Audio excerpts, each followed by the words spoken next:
오늘 본문의 내용을 살펴보기 전에 종교개혁 이야기를 잠깐 나누고 오늘 본문의 내용으로 넘어가도록 하겠습니다. 종교개혁은 1517년 독일의 마틴 루터에 의해서 발생되어졌죠. 근데 엄밀히 말하면 마틴 루터가 종교개혁을 시작한 것이 아니라 마틴 루터 이전에 이미 100년, 200년 전에 잔 위클리프 그리고 얀 후스라는 사람들이 종교개혁의 불씨를 지폈습니다. 근데 그때는 확 타오르지 않았어요. 근데 그 불씨에 기름을 부어서 종교개혁이 활활 타오르도록 만든 사람이 마틴 루터였습니다. 그러면 마틴 루터가 무슨 일을 했기에 종교개혁이 유럽 전체 나라로 퍼져 나간 것이냐면 성경의 대중화였습니다. 그러니까 일반 성도들도 직접 성경을 읽을 수 있도록 만들었기 때문입니다. 그러니까 그 전까지는요, 성경은 오직 교회와 사제들만의 전유물이었는데 이 성경을 대중들에게 보급해서요, 일반 성도들도 오늘날의 우리들처럼 직접 성경을 읽을 수 있도록 만든 것입니다. 근데 이게 왜 중요하냐면 그 전까지는 성경은요, 세 가지의 언어로만 기록되어져 있었습니다. 히브리어, 헬라어, 그리고 라틴어. 구약 성경은 히브리어로 기록되어졌죠. 신약 성경은 헬라어로 기록되어졌고, 그리고 로마가 기독교를 국교화한 이후에 신구약 성경을 라틴어로 번역했습니다. 그래서 이 라틴어 성경이 중세 1000년 동안에 계속 사용되어져 왔고, 당연히 마틴 루터 시대에도 이 라틴어 성경이 모든 카톨릭 교회에서 사용되어지고 있었습니다.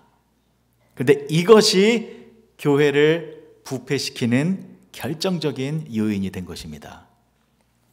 왜냐하면 보세요. 모든 교회가 이 라틴어 성경만을 사용하고 있었기 때문에 독일 사람들은 라틴어 모르잖아요. 그러니까 성경의 내용을 정확하게 알지 못하고 있었다는 것이죠.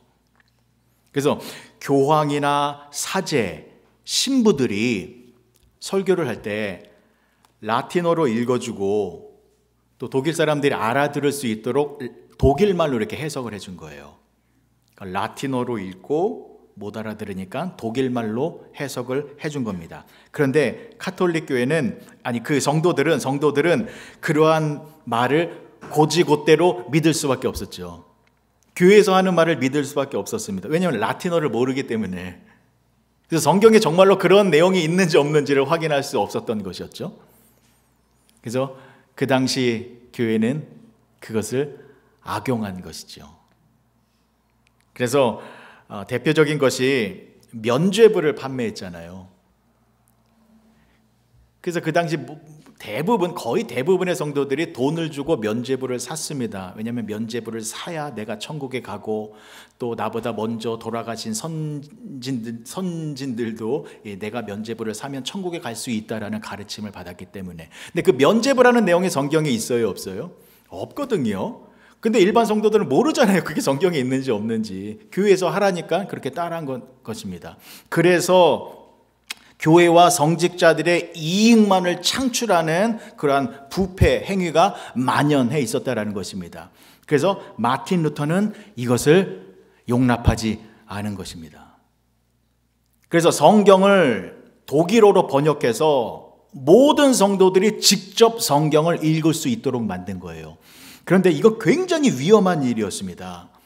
왜냐하면 그 당시에 성경을 다른 나라 언어로 번역하는 것은요, 불경죄에 해당돼서 살인에 처했습니다.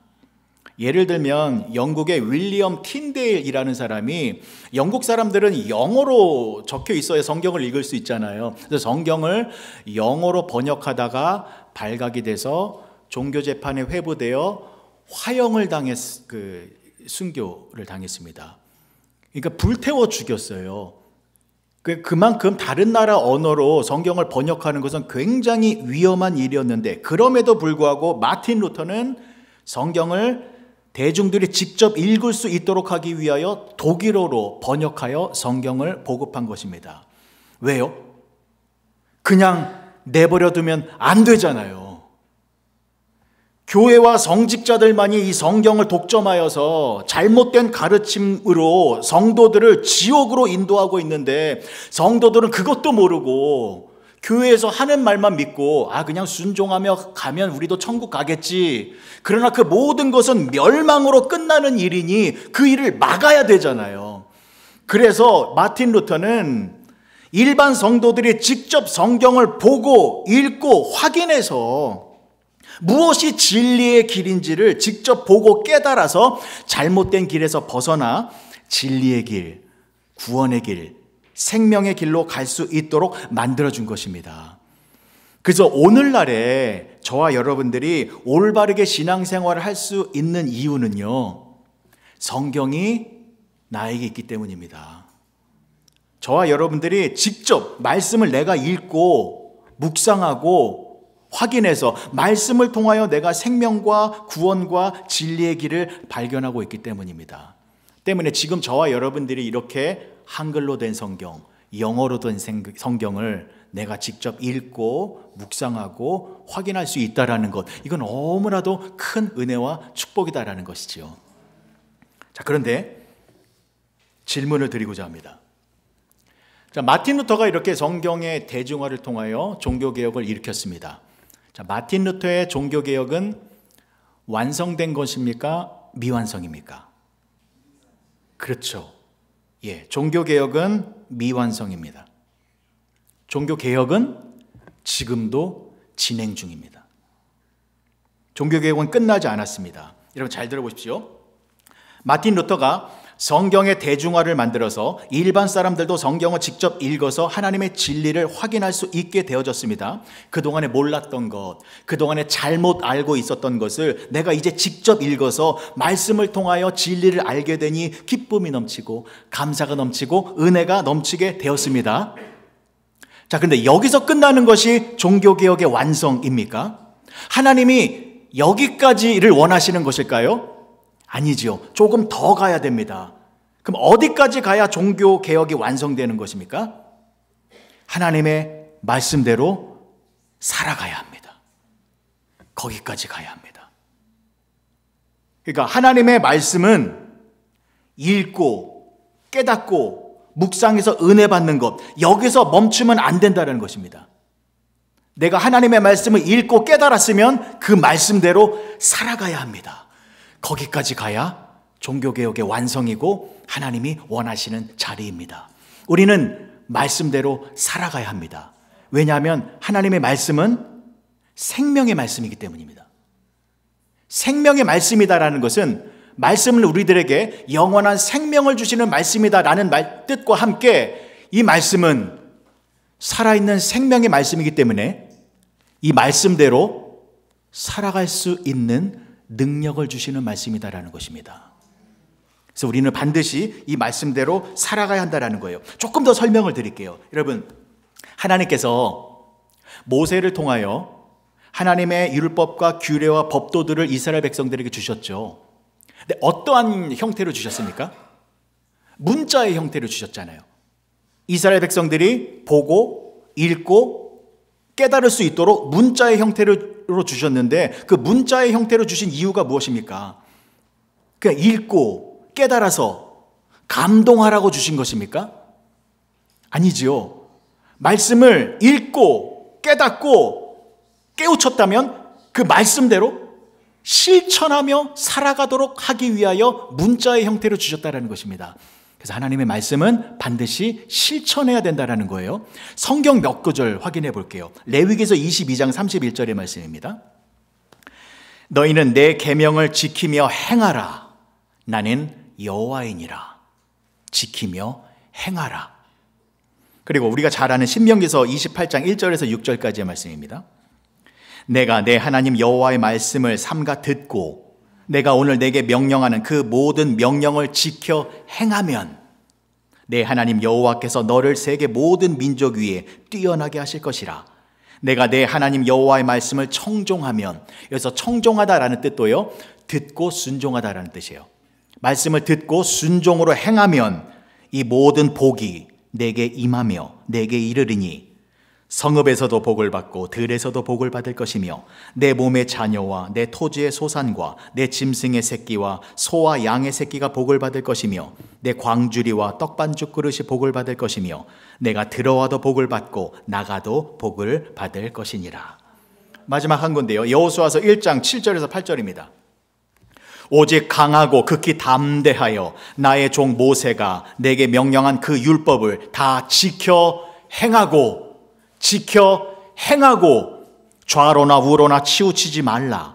그리하면 어디로 가든지 형통하리니 이 율법책을 내 입에서 떠나게 하지 말며 주야로 그것을 묵상하여 그 안에 기록된 대로 다 지켜 행하라. 다 지켜 행하라. 그리하면 내 길이 평탄하게 될 것이며 내가 형통하리라. 아멘. 여러분 꼭 잊지 마시기 바랍니다. 하나님의 말씀이 우리들에게 다가온 이유는 그 말씀대로 지켜 행하기 위해서이다라는 것입니다. 왜 우리가 말씀대로 행하여야 합니까? 그러면 우리가 복을 받기 때문입니다. 하나님의 말씀대로 행하여 살면 우리가 구원을 받기 때문입니다. 그리고 하나님의 말씀대로 행하여 살면 우리가 형통함의 축복을 누리기 때문입니다. 그래서 저와 여러분들이 마틴 루터를 통하여 하나님의 말씀을 우리 눈으로 직접 읽을 수 있게 되어졌다면 이제부터는 여기에 기록된 말씀대로 살아가야 한다라는 것입니다. 그것이 종교개혁의 완성입니다. 그래서 우리는 지금 종교개혁의 완성의 시대를 살아가고 있는 것입니다. 다만 말씀대로 행하며 순종하는 사람들에 의하여 종교개혁은 완성되어지고 있다는 것입니다. 자, 서론이 조금 길었습니다. 자, 이제 본문의 말씀으로 넘어가 볼게요. 지금까지 이해가 되셨죠? 자, 요한일서 3장 13절과 14절입니다.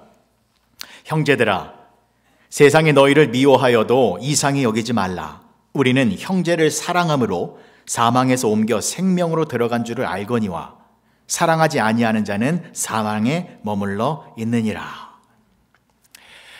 무시무시한 말씀이 나오죠. 맨 밑에 줄 보십시오. 형제를 사랑하지 아니하는 자는 사망에 머물러 있느니라. 저는 이런 말씀 보면, 저는 하나님의 말씀을 믿는 사람이기 때문에 이런 말씀을 읽을 때마다 좀 끔찍합니다. 무섭습니다. 형제를 사랑하지 않으면 사망에 머물러 있대요. 우리 안에 생명이 없다라는 것이죠. 자, 그런데 더 중요한 말이 나오지요. 형제를 사랑하면 사망에서 옮겨 생명으로 들어간다라는 것입니다. 이 말들을 꼭 기억하셨으면 좋겠어요. 우리가 형제를 사랑하면 사망에서 옮겨 생명으로 들어간다라는 것입니다. 자, 그리고 15절과 16절의 말씀 보실게요. 그 형제를 미워하는 자마다 살인하는 자니 살인하는 자마다 영생이 그 속에 거하지 아니하는 것을 너희가 아는 바라. 그가 우리를 위하여 목숨을 버리셨으니 우리가 이로써 사랑을 알고 우리도 형제를 위하여 목숨을 버리는 것이 마땅하니라. 같은 내용을 반복하고 있잖아요.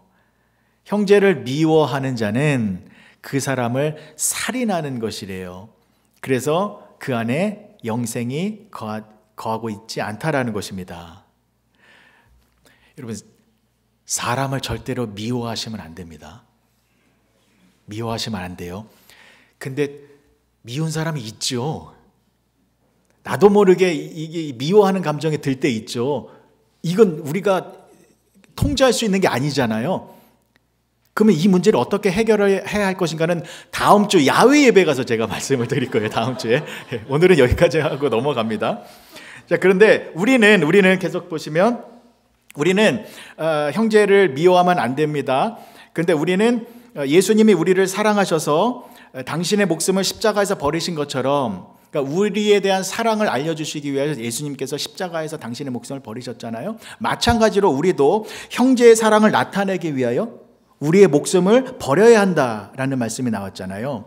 자, 우리가 우리의 목숨을 버려야 한다라는 것은 지난주에 설명드렸듯이 상대방이 나에게 폭력과 미움과 공격을 해왔을 때 그 폭력을 동일하게 폭력으로 대응하는 것이 아니라 그 폭력을 수용하여 내가 스파조의 죽음을 당하는 모습으로 살아가야 된다는 것입니다. 그래서 내가 참고, 내가 져주고, 내가 희생해서, 내가 죽고 형제를 살리는 그러한 이웃사랑의 모습을 보이며 살아야 된다는 것입니다. 그러니 강조하는 게 뭐예요? 여기서도 실천이죠. 사랑을 실천해야 된다는 것입니다. 형제를 위하여 우리의 목숨을 버리는 것은 그러한 사랑의 행함과 실천의 모습으로 나타나야 된다는 것입니다. 그래서 17절과 18절의 말씀이 이렇게 이어지는 겁니다. 누가 이 세상의 재물을 가지고 형제의 궁핍함을 보고도 도와줄 마음을 닫으면 하나님의 사랑이 어찌 그 속에 거하겠느냐. 자녀들아, 우리가 말과 혀로만 사랑하지 말고 행함과 진실함으로 하자. 나에게 충분한 물질이 있어요. 근데 한 형제가 돈이 없어서 배를 굶고 있습니다. 근데 그 모습을 보고 모른 척하고 마음을 닫고 돈이 아까워서 설렁탕 한 그릇 사주지 않는다면 그러면 그 마음속에 하나님의 사랑이 없다라는 것입니다. 그래서 자녀들아, 우리가 말과 혀로만 사랑하지 말고 행함과 진실함으로 하자라는 말씀입니다. 무슨 뜻입니까? 실천이죠. 분명하잖아요. 사랑은 말과 혀로만 하는 것이 아니라 행동으로, 실천으로 나타나야 한다는 것입니다. 여러분, 제가 하는 말을 한번 잘 들어보세요. 여러분, 우리는 형제를 사랑하며 살아가야 합니다. 그래야 우리 안에 영생이 있습니다. 우리가 형제를 미워하면 그것은 그 사람을 살인하는 것과 같아서 우리 안에 영생이 없게 됩니다. 그래서 우리는 반드시 이웃을 사랑하며 살아야 합니다. 근데 이웃 사랑은 말과 혀로만 하는 것이 아니라 행함과 진실함으로 하셔야 합니다.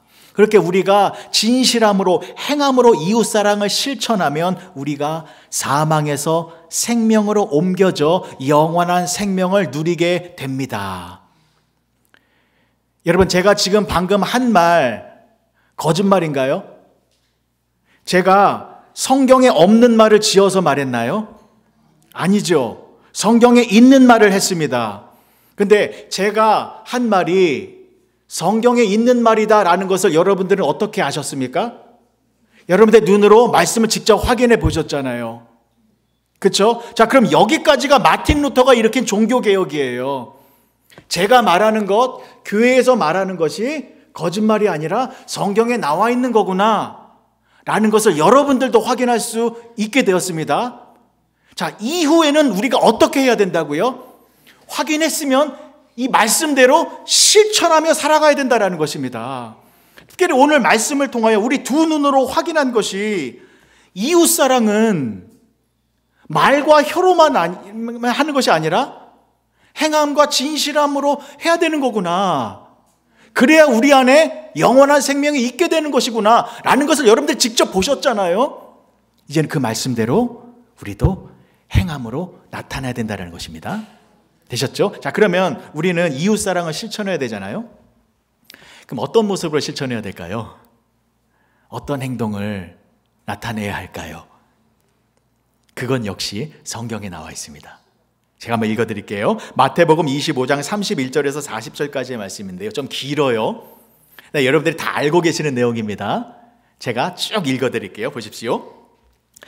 인자가 자기 영광으로 모든 천사와 함께 올 때에 자기 영광의 보좌에 앉으리니 모든 민족을 그 앞에 모으고 각각 구분하기를 목자가 양과 염소를 구분한 것 같이 하여 양은 그 오른편에 염소는 왼편에 두리라.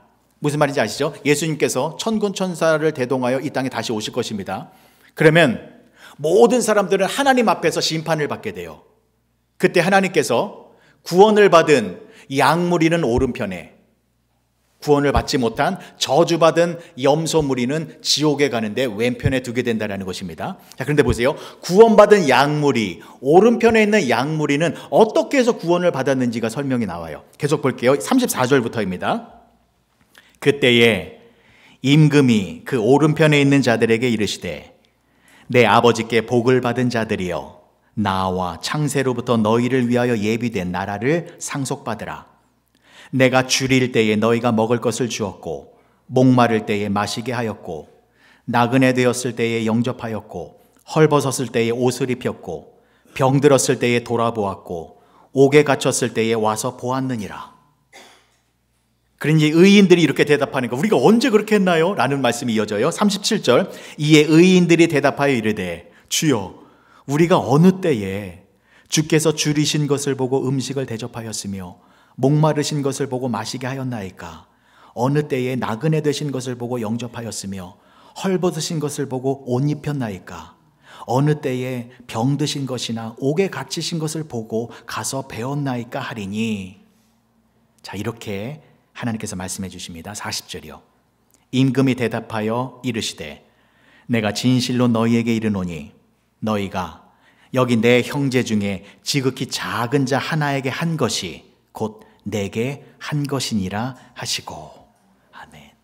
무슨 말씀인지 다 아시죠?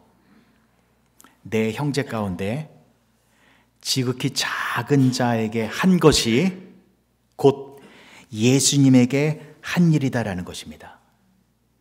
그러니까 여러분 주변에 연약한 사람, 기도가 필요한 사람, 도움이 필요한 사람, 그러한 사람을 모른 척하고 외면하고 귀찮아하는 것이 아니라 그분들에게 내 마음을 쏟고 그분들에게 내가 할 수 있는 작은 도움과 정성과 사랑을 드리는 것이 곧 예수님을 귀하게 여긴 것이 되어 천국에서 하나님으로부터 큰 칭찬을 받게 된다는 것입니다.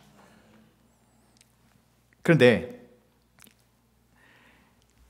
지옥불에 떨어지는 그 염소들에 대하여 하나님은 또 이렇게 말씀해 주십니다. 계속 보실게요. 41절에서 46절입니다.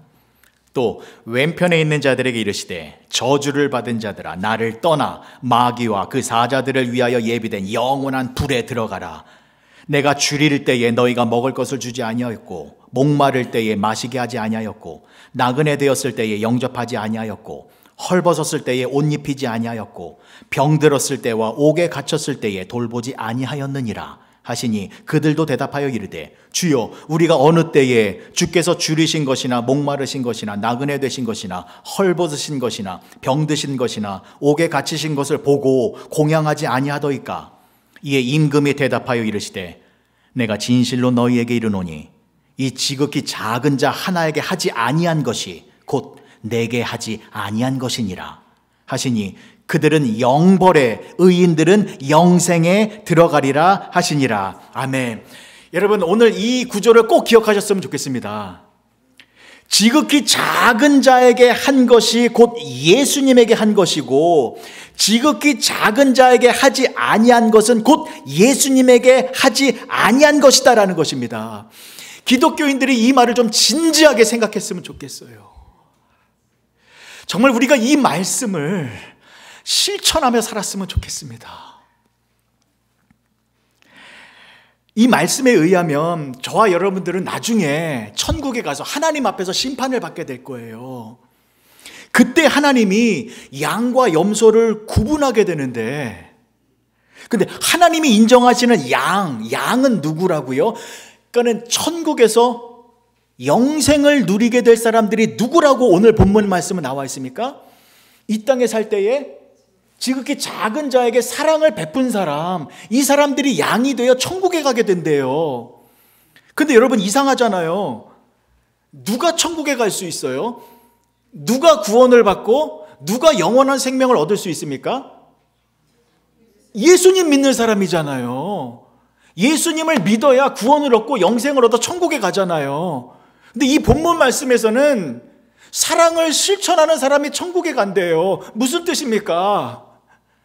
사랑을 실천한다라는 것은 예수님을 믿는 것과 동등한 만큼 그렇게 중요한 것이다라는 것입니다.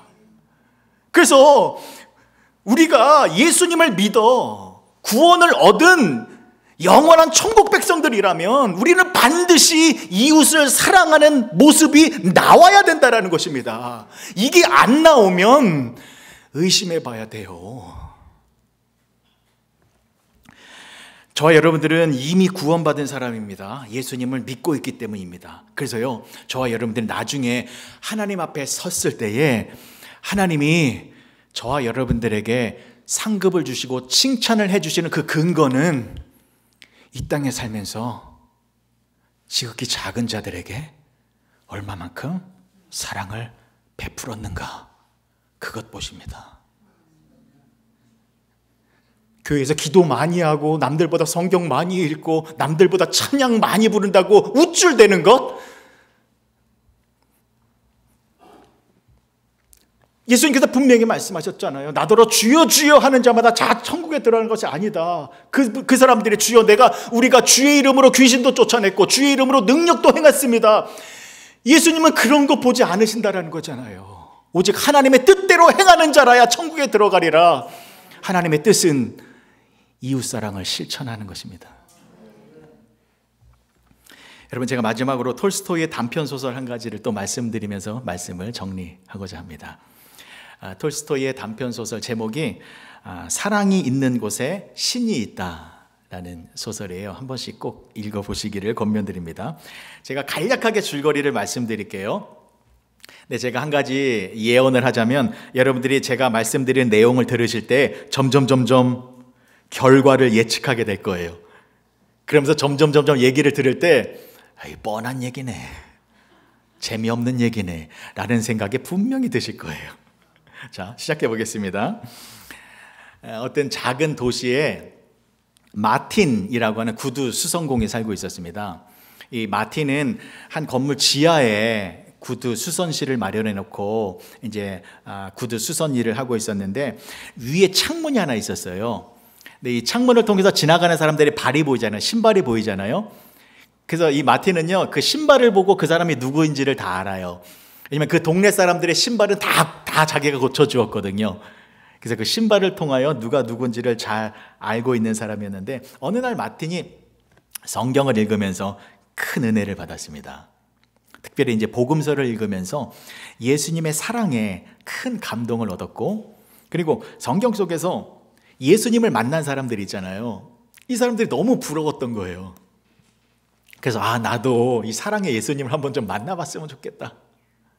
그런 간절한 소망이 있는 가운데 잠이 들었는데 어디선가 이제 이런 음성이 들려오는 거예요. 마틴, 내가 내일 너를 만나러 갈 것이다. 창문을 통하여 거리를 잘 보고 있거라. 마틴은 너무 설레어서 다음날 아침 창밖을 바라보면서 일을 하는 가운데 창밖을 바라보면서 예수님을 기다리고 있었습니다. 그런데 안 오시는 거예요. 하루 종일 기다렸는데 예수님은 보이지 않았습니다. 너무 실망했죠. 그래서 창문을 바라봤는데, 그런데 어느 허름한 노인의 신발이 보였어요. 누구지 봤더니 스테파니치였어요. 스테파니치라는 노인이었습니다. 이 스테파니치는요, 근처 큰 상인의 저택에서 허드렛 일을 하며 살고 있었던 아주 불쌍한 노인이었어요. 근데 그날은 눈이 굉장히 많이 온 날이었거든요. 그래서 이 스테파니치는 삽을 들고 눈을 치우는데 너무 힘들잖아요. 그래서 지쳐가지고 잠시 벽에 기대어 휴식을 취하고 있었습니다. 근데 추운 날 땀을 뻘뻘 흘리며 일을 하다가 잠시 쉴 때 땀이 식으면 어떻게 돼요? 더 춥죠. 그래가지고 그 추위에 벌벌 떨고 있었습니다. 그 모습을 보자 마틴은 그 스테파니치가 너무 불쌍해 보여서 내려오시라고 해서 난로가에 앉히고 따뜻한 차를 대접하며 몸을 녹이게 했습니다. 스테파니치는 이 따뜻한 차를 마시면서 몸과 마음이 녹아내리는 것을 느끼며 마틴에게 감사의 마음을 표하고 밖으로 나갔습니다. 자, 그렇게 스테파니치가 나간 후에 마틴은 여전히 창밖을 내다보며 예수님이 오기만을 기다리고 있었습니다. 그러나 예수님은 여전히 오지 않고 있었습니다. 근데 이번에 또 어떤 낯선 신발이 보이는 거예요. 털 양말을 신었는데 아주 낡은 농부 신발을 신은 모습이었습니다. 이건 처음 보는 신발인데 누구지? 올려봤더니 한 초라한 행색을 한 젊은 여인이 어린 아이를 안고 있는 거예요. 이 젊은 엄마는 이 겨울바람이 너무 매서워서 벽에 이렇게 기대서 아이를 감싸고 있었는데 팔로 감싸고 있는 거예요. 그리고 이 젊은 엄마의 옷도 여름 옷을 입고 있었어요. 그래가지고 마틴은 그 모습을 보고 부인, 거기 그러고 계시면 큰일 납니다. 빨리 내려오세요. 라고 해서 난로에 불을 높이고 양배추로 숲을 끓여서 빵과 함께 식사를 대접하였습니다. 이 여인은 남편이 군인이었는데 8개월 전에 전출을 갔는데 그냥 함흥차사인 거예요. 아무런 소식이 없어서. 그래서 아이를 살리기 위해 먹을 것을 구해야 되잖아요. 일을 할 수 없으니까 집안에 있는 물건을 하나둘씩 팔기 시작하여 이제 남은 것이 없었어요. 그래서 거리에 나와서 직업을 구하기 위해 떠돌아다니고 있었는데 옷도 다 저당 잡혀서 지금 여름 옷 한 벌밖에 남지 않았다는 거예요. 그 말을 듣고 마틴은 자신의 낡은 외투를 이 여인에게 주었고 또 그 저당 잡힌 옷을 되찾아올 수 있도록 하기 위하여 작은 금액도 손에 쥐어주었습니다. 이 여인은 감사의 눈물을 흘리며 그 집을 나왔습니다. 자, 여인이 나가고 마틴은 계속 구두수선을 하면서 창문을 바라보고 있었습니다. 여전히 예수님은 보이지가 않았습니다. 자, 근데 이번에는 사과를 파는 할머니가 사과 주머니를 이제 다른 어깨에 매려고 잠시 바닥에 내려놨는데 그때 한 소년이 와서 사과를 훔쳐가려고 집은 거예요. 그래서 할머니가 그 소년의 팔을 잡고 이 도둑놈 하면서 머리채를 끌고 경찰서로 끌고 가려고 했습니다. 그래서 이 소년은 할머니 나 훔치려고 그런 거 아니에요. 막 너무 무서워서 막 울부짖고 있었어요. 그 모습을 마틴이 이렇게 보고 재빨리 올라가서 할머니 제가 사과값 1개 물어줄 테니까 이 소년 그냥 보내주십시오. 그러니까 이 할머니는 완강하게 거부를 했지만 마틴이 계속 부탁을 하자 그 간청에 못 이겨 이 소년을 놓아주기로 했습니다. 이 소년은 잘됐다 해서 빨리 도망가려고 했는데 마틴은 이 소년을 막아서며 너 그냥 가면 안 되지. 할머니에게 잘못했다고 용서드려. 그래서 이 소년은 할머니 죄송합니다. 제가 잘못했어요. 그러면서 막 눈물을 흘리면서 용서를 구했습니다. 그래서 할머니는 괜찮다고 하면서 사과 주머니를 다시 어깨에 매려고 할 때 이 소년이요. 할머니 제가 도와드릴게요. 그래서 도와드려요.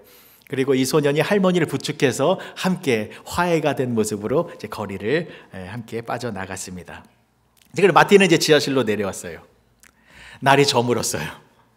더 이상 창밖으로 사람들의 모습을 볼 수 없었습니다. 마틴은 오늘 예수님을 만날 줄 알았는데 못 만났네. 조금 실망이 되었습니다. 그러다가 다시 성경을 폈어요.